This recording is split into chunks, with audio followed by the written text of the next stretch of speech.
ओम शांति। 5 अक्टूबर 2024। प्यारे मीठे बाबा के आज के मीठे मधुर महावाक्य। आज की मूली की कुछ विशेष पॉइंट्स। आज बाबा हमें समझाते कि हम बच्चों को अब इस दुख धाम से बेहद का वैराग्य कर अपने असली निवास स्थान शांति धाम और सुख धाम को याद करना है। देह अभिमान में आकर कभी किसी को दुख नहीं देना है। चलते फिरते अगर कोई कर्मों का हिसाब किताब सामने आता है तो हलचल में नहीं आना है। सर्वशक्तिमान बाप के साथ से माया जीत बनना है। माया के साथ युद्ध करने वाले योद्धे नहीं परंतु निरंतर योगी बनना है। डबल लाइट रहने के लिए अपनी सर्व जिम्मेवारियों का बोझ बाप के हवाले कर देना है। तो चलिए सुनते हैं आज की बाबा की मीठी प्यारी मुरली। ओम शांति। बाबा कहते, मीठे बच्चे, बाबा आया है तुम बच्चों से दुख धाम का संन्यास कराने।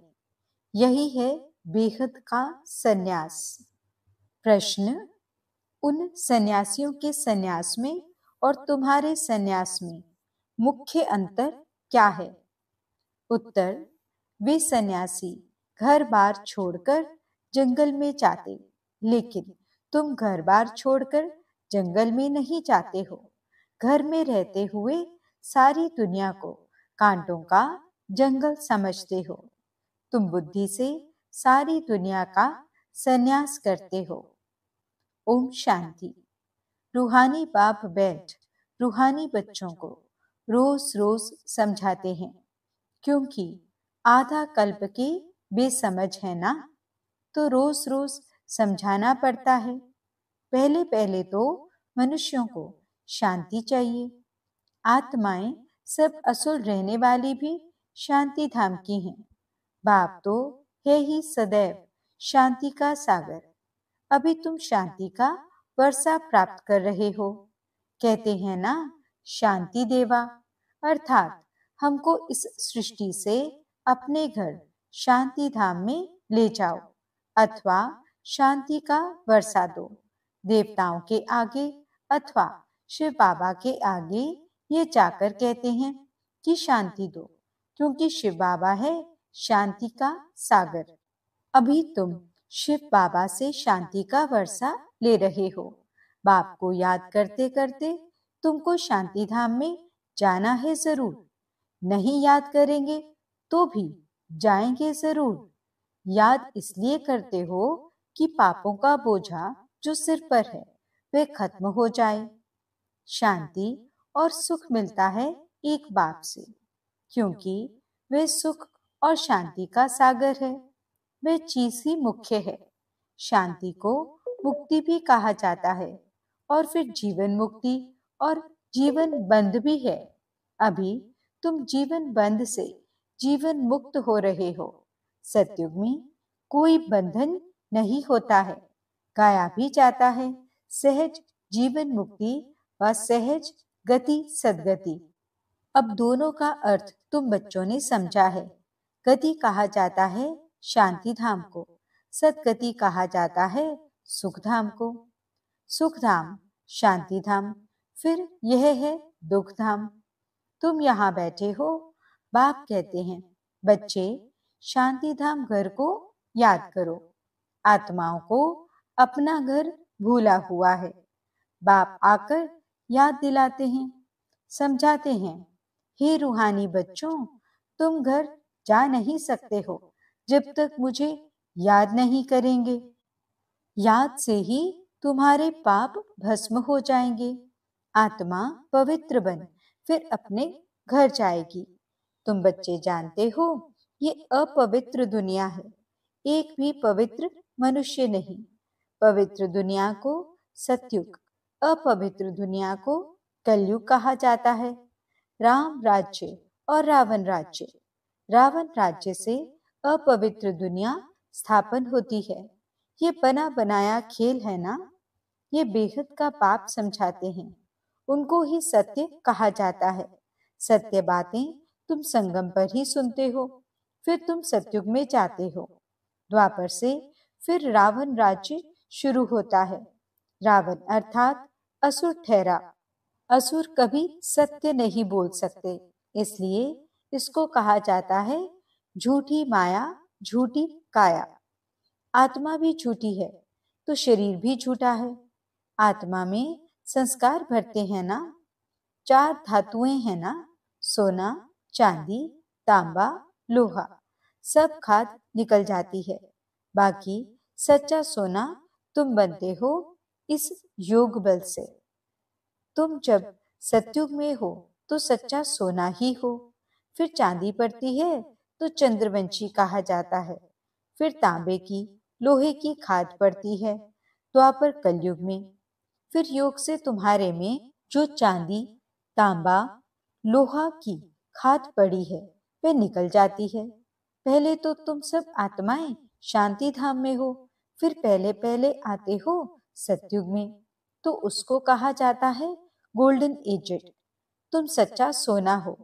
योग बल से सारी खाद निकल कर बाकी सच्चा सोना बचता है। शांति धाम को गोल्डन एज नहीं कहा जाता है। Golden age, silver age, copper age यहाँ कहा जाता है। शांति धाम में तो शांति है। आत्मा जब शरीर लेती है तब गोल्डन एज कहा जाता है। फिर सृष्टि ही गोल्डन एज बन जाती है। सतो प्रधान 5 तत्वों से शरीर बनता है। आत्मा सतो प्रधान है तो शरीर भी सतो प्रधान है। फिर पिछाड़ी में आकर आयरन एजेड शरीर मिलता है, क्योंकि आत्मा में खाद पड़ती है। तो गोल्डन एज, सिल्वर एज इस सृष्टि को कहा जाता है।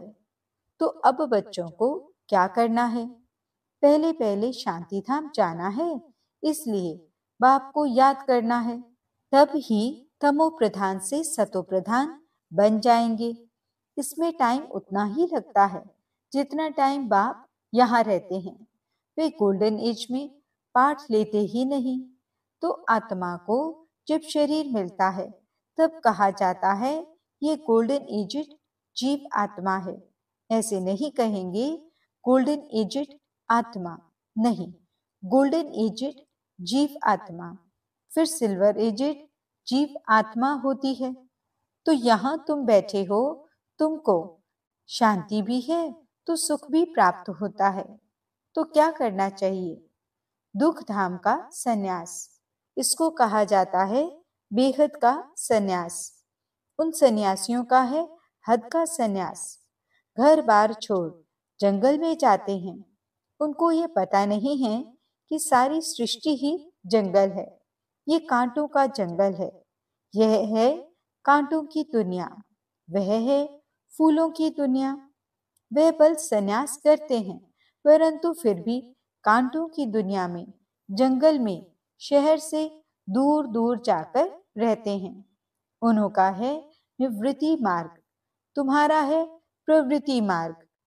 तुम पवित्र जोड़ी थे, अभी अपवित्र बने हो। उनको गृहस्थ आश्रम भी कहते हैं। सन्यासी तो आते ही बाद में हैं। इस्लामी पौधे भी बाद में आते हैं। क्रिश्चियन से कुछ पहले आते हैं। तो ये झाड़ भी याद करना है, चक्र भी याद करना है। बाप कल्प कल्प आकर कल्प वृक्ष की नॉलेज देते हैं, क्योंकि खुद बीज रूप है, सत्य है, चैतन्य है। इसलिए कल्प कल्प आकर कल्प वृक्ष का सारा राज समझाते हैं। तुम आत्मा हो, परंतु तुमको ज्ञान सागर, सुख का सागर, शांति का सागर नहीं कहा जाता। ये महिमा एक ही बाप की है, जो तुमको ऐसा बनाते हैं। बाप की ये महिमा सदैव के लिए है। सदैव वे पवित्र है और निराकार है। सिर्फ थोड़े समय के लिए आते हैं पावन बनाने। सर्वव्यापी की तो बात ही नहीं। तुम जानते हो बाप सदैव वहां ही रहते हैं। भक्ति मार्ग में सदैव उनको याद करते हैं। सतयुग में तो याद करने की दरकार नहीं रहती है। रावण राज्य में तुम्हारा चिल्लाना शुरू होता है, वही आकर सुख शांति देते हैं, तो फिर जरूर अशांति में उनकी याद आती है। बाप समझाते हैं, हर 5000 वर्ष बाद मैं आता हूँ। आधा कल्प है सुख, आधा कल्प है दुख। आधा कल्प के बाद ही रावण राज्य शुरू होता है। इसमें पहला नंबर मूल है देह अभिमान। उसके बाद ही फिर और विकार आते हैं। अब बाप समझाते हैं, अपने को आत्मा समझो, देही अभिमानी बनो। आत्मा की भी पहचान चाहिए। मनुष्य तो सिर्फ कहते हैं आत्मा भृगुटी के बीच चमकती है। अभी तुम समझते हो वह है अकाल मूर्त। उस अकाल मूर्त आत्मा का तख्त ये शरीर है। आत्मा बैठती भी भृगुटी में है। अकाल मूर्त का ये तख्त है। सब चैतन्य अकाल तख्त है। वे अकाल तख्त नहीं जो अमृतसर में लकड़ी का बना दिया है। बाप ने समझाया है, जो भी मनुष्य मात्र हैं, सबका अपना अपना अकाल तख्त है। आत्मा आकर यहाँ विराजमान होती है। सतयुग हो या कलयुग हो, आत्मा का तख्त है ही ये मनुष्य शरीर। तो कितने अकाल तख्त हैं। जो भी मनुष्य मात्र हैं, अकाल आत्माओं के तख्त हैं। आत्मा एक तख्त छोड़ झट दूसरा लेती है। पहले छोटा तख्त होता है, फिर बड़ा होता है। ये शरीर रूपी तख्त छोटा बड़ा होता है।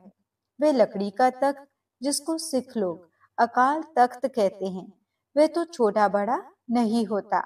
ये किसको भी पता नहीं है कि सब मनुष्य मात्र का अकाल तख्त ये भृगुटी है।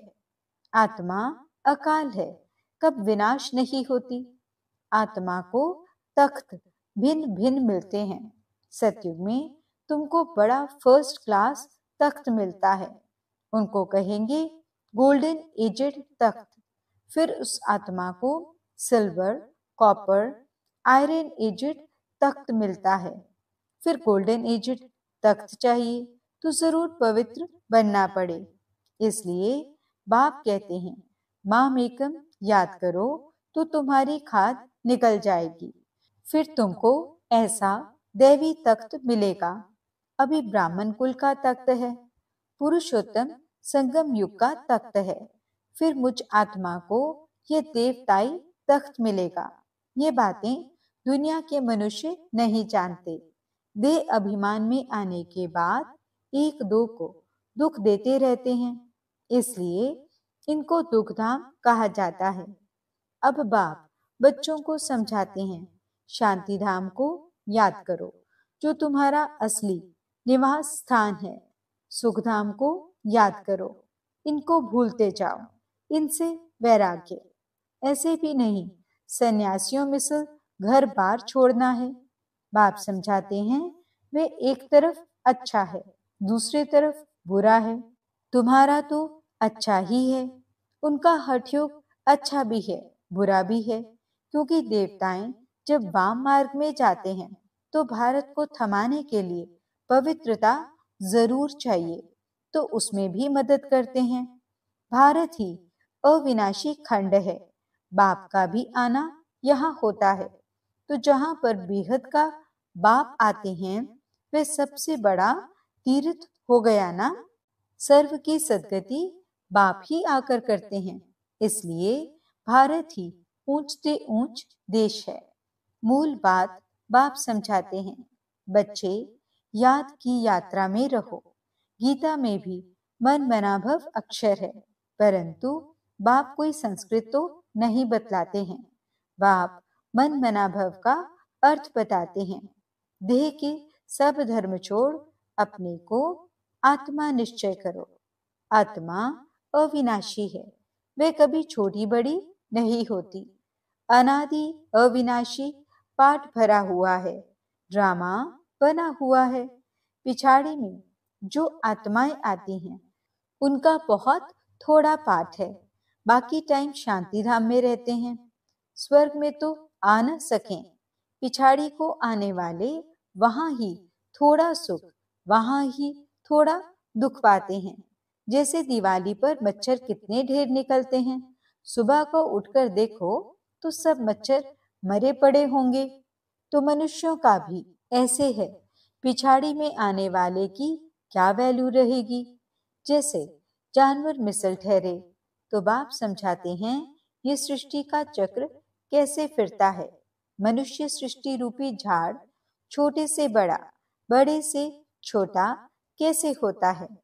सतयुग में कितने थोड़े मनुष्य, कलयुग में कितनी वृद्धि हो, झाड़ बड़ा हो जाता है।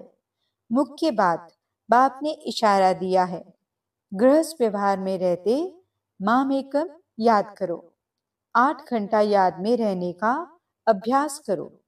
याद करते करते आखिरी पवित्र बन बाप के पास चले जाएंगे तो स्कॉलरशिप भी मिलेगी।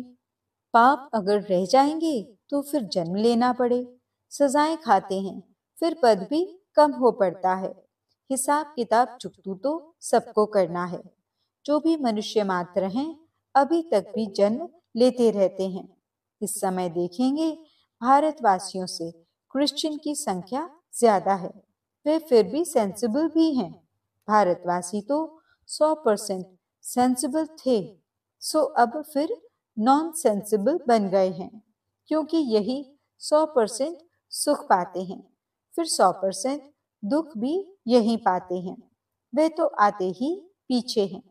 बाप ने समझाया है क्रिश्चियन डेनेस्टी का श्री कृष्ण डेनेस्टी से कनेक्शन है। क्रिश्चियन ने राज्य छीना, फिर क्रिश्चियन डेनेस्टी से ही राज्य मिलना है। इस समय क्रिश्चियन का जोर है, उन्हों को भारत से ही मदद मिलती है। अभी भारत भूख मरता है तो रिटर्न सर्विस हो रही है। यहाँ से बहुत धन, बहुत हीरे जवाहर आदि वहां ले गए हैं, बहुत धनवान बने हैं, तो अब फिर धन पहुंचाते रहते हैं। उनको मिलने का तो है नहीं, तो अब तुम बच्चों को तो कोई पहचानते नहीं है। अगर पहचानते तो आकर राय लेते। तुम हो ईश्वरीय संप्रदाय, जो ईश्वर की राय पर चलते हो, वही फिर ईश्वरीय संप्रदाय से दैवी संप्रदाय बनेंगे, फिर क्षत्रिय, वैश्य, शूद्र संप्रदाय बनेंगे।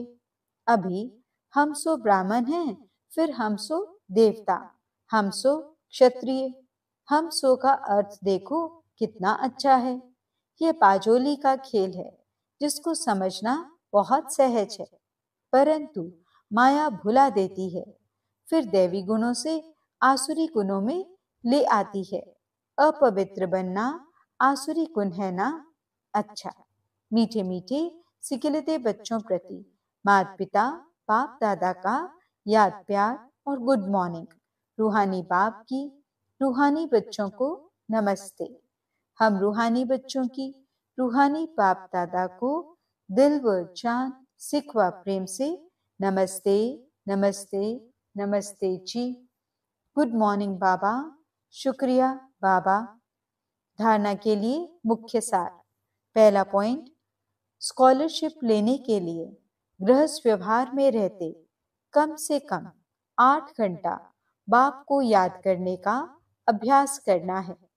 याद के अभ्यास से ही पाप कटेंगे और गोल्डन इजिट तख्त मिलेगा। दूसरा पॉइंट, इस दुख धाम से बेहद का वैराग्य कर अपने असली निवास स्थान शांति धाम और सुख धाम को याद करना है।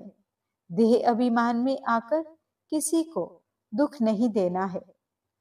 वरदान, कर्मों के हिसाब किताब को समझकर अपनी अचल स्थिति बनाने वाले सहज योगी भव।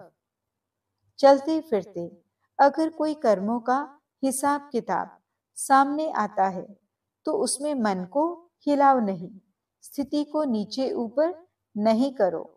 चलो आया तो परख कर उसे दूर से ही खत्म कर दो। अभी योद्धे नहीं बनो। सर्वशक्तिवान बाप साथ है तो माया हिला नहीं सकती। सिर्फ निश्चय के फाउंडेशन को प्रैक्टिकल में लाओ और समय पर यूज करो तो सहज योगी बन जाएंगे। अब निरंतर योगी बनो, युद्ध करने वाले योद्धे नहीं। स्लोगन: डबल लाइट रहना है तो अपनी सर्व जिम्मेवारियों का बोझ बाप हवाले कर दो। ओम शांति। आज के अव्यक्त इशारे। संस्कार मिलन की रास करने के लिए कुछ मिटाना पड़ेगा, कुछ समाना पड़ेगा। ये मेरे संस्कार हैं, ये शब्द भी मिट जाए। इतने तक मिटना है जो पुरानी नेचर बदलकर ईश्वरीय नेचर बन जाए। जितना एक दो के समीप आते जा रहे हो, उतना एक दो को सम्मान देते चलो।